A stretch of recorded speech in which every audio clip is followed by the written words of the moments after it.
Yung napaka-generous masyado.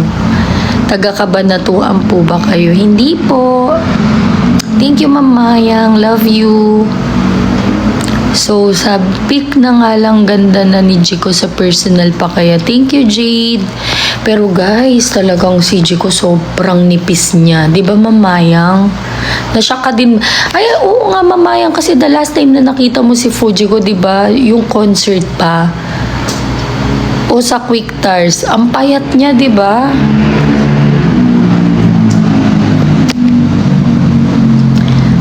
Si Rakma and Tawano. Ako nakafollow kay Henrik at Fujiko po. I feel no hate towards her. OA mga bashers. Okay lang po yun, guys. Alam nyo, guys, natanggap na. Kailangan din nilang tanggapin na, you know, social media, talagang, talagang lahat ng gawin mo, may makikita at makikita ang tao. Ang basher ay lilitaw at lilitaw. And that's fine. Ganun talaga. Noah, boto po ba kayo kay Henrik? Oo naman, boto ako kay Henrik, diba? Yung last na upload ko nga is magiging magiging tulay pa ako nung dalawa na yun. KitKat, akala ata ng mga yun, yayaman sila kakabash. Ma'am Mayang, okay na yun, ma'am, yung ganong katawan niya ngayon, wag na papayat masyado. Agree, sabi ko nga sa kanila, Ma'am Mayang, na sinabihan ko rin si Chico na tama niya siyang mag-diet. Glyza, kayo po ba ang owner ng shop sa ECG? Yes, yung kami ng husband ko, yung Everest Sportswear and Apparel. So, sa mga viewers ko, i-follow nyo na po ang Blue Up. Talagang ang ganda po ng aming sale, Everest Sportswear and Apparel. Si R5, if one day po hingi na po ni Henrik ang kamay ni Jico, okay lang po ba sa inyo? Kung hingi ng kamay para mag-asawa, of course it's too early pa, guys. Okay, wala namang ganun. Pero kung yung officially as boyfriend-girlfriend, then why not? Nanliligaw naman talaga officially na si Henrik, 'di ba? Naka-follow ako, mami, sa lahat talaga. Thank you, Larry. John Paul Bernal, ano po ang course ng kapatid niyong panganay? Computer engineer po.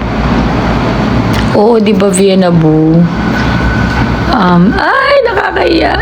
Sabi ni Chong World, nakita ko po yung Dalagang Pilipina challenge noon. Ganda niyo po ni Ate Jico. Diyos ko naman, wag mong buhayin ang natutulog naming video. Parang awa mo na. I-upload mo pa rin yung mga dati. Mami. Ayaw ni Jico, nakri-cringe siya. Oo nga. Hindi niya daw kaya. Ay, dito si, ano ba to? Chili Collection Shop. Saan po ang location ng shop? Sa Camia San Miguel, Bulacan po. Along the highway lang yan sa ECG Commercial Complex. Ha ha ha. Hello po, di na po kayo babalik sa ibang bansa. Head funny. Babalik kami kasi may kailangan kaming balikan ng husband ko. So, kami naman po ay citizen na ng New Zealand. So, anytime pwede naman po kung bumalik sa awa ng Diyos. Na bless naman po nag-grant ang aming wish na talagang sana mapagbigyan kami at maibigay yung citizenship namin. Sino, Ate Ems, ang pinakamagaling sumayaw sa inyong Tres Marias? Diyos ko, Vienna Boo, hindi na tinatanong yun, malamang kung sino pinanonood mo ngayon, yun na yun. Sabi ni What Count, grabe utak ni Sergey Bin, nawala. Daily vlog ba naman, yung ibang sikat okay. Huwag natin compare yung iba, but yeah, I agree, Miss What Country is this? Talagang grabe si Gavin. Talagang para sa kanya yun kasi ang taba ng utak niya. Meron po kayong Lotto brand na shoes? Wala po eh.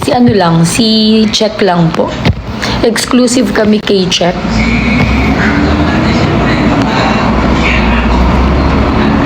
Chong, sana ma-recreate po yung Dalagang Pilipina. Oh my God! Sabi nga ni Jico, di daw niya kayang panoorin. Sige nga, maganda yan, Chong World, ha. I-PM mo nga ako, i-remind mo ko. Alam mo naman, matanda na ako, makakalimutin na rin ako. Hi, Jessamy Eduardo. Hello sa'yo from Haen, Nueva Ecija. Nakakahiya. Si Heart, sabi niya, mukhang mabait po si Henry. Hindi po siya mukhang mabait. Mabait po siya talaga.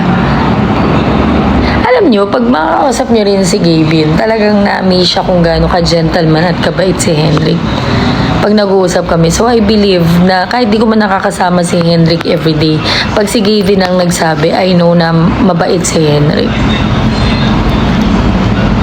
Ay, wow, mukha kang 18 years old. Oy, OA naman yung 18 years old, Derek. Hindi daw po sila sasagot. Yes, thank you very much for helping me. Ano po ang course ni Jico? Management. Management si Jico, mahal, di ba? BS Management. Tapos, ano yun, mahal? Financial. Ang kanyang major. May langgam talaga, Dad. Mami M, gaano po katagal dapat magstay sa New Zealand para po makakuha ng citizenship? So yeah, it's a good question. Actually, kapag ka, basta ka, di ba, working visa ka na. Tapos, pwede ka na, pag working visa ka na, pwede ka na mag-apply ng resident visa. Yung resident, meron kasing tatlong stages. Working visa, resident visa, permanent residency, then citizenship. Kami, inabot kami ng 10 years. Okay? 10 years kami nagstay doon. Dahil, hindi kami agad nag-practice ng nursing kasi nag-ipon-ipon pa kami. So, once na, di ba working visa ka na, once na ma-approve na ang iyong resident visa, maghihintay ka lang ng 2 years, then you can apply for permanent visa. Then, after, ilang years uli bago mag-apply for citizenship? 2 years uli, di ba?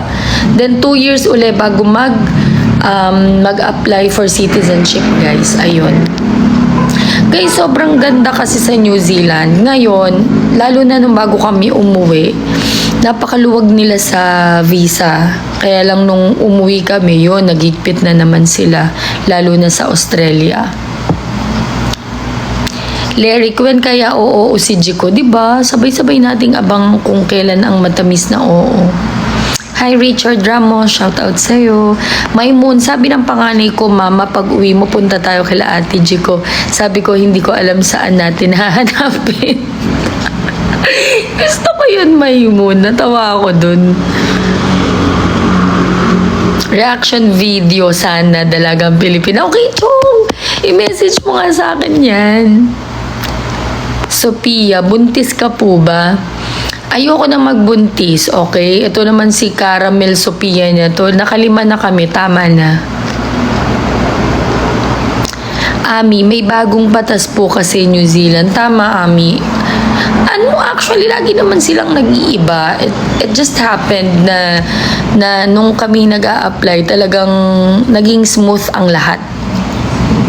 Ate ko, baka alam mo kung... Kim.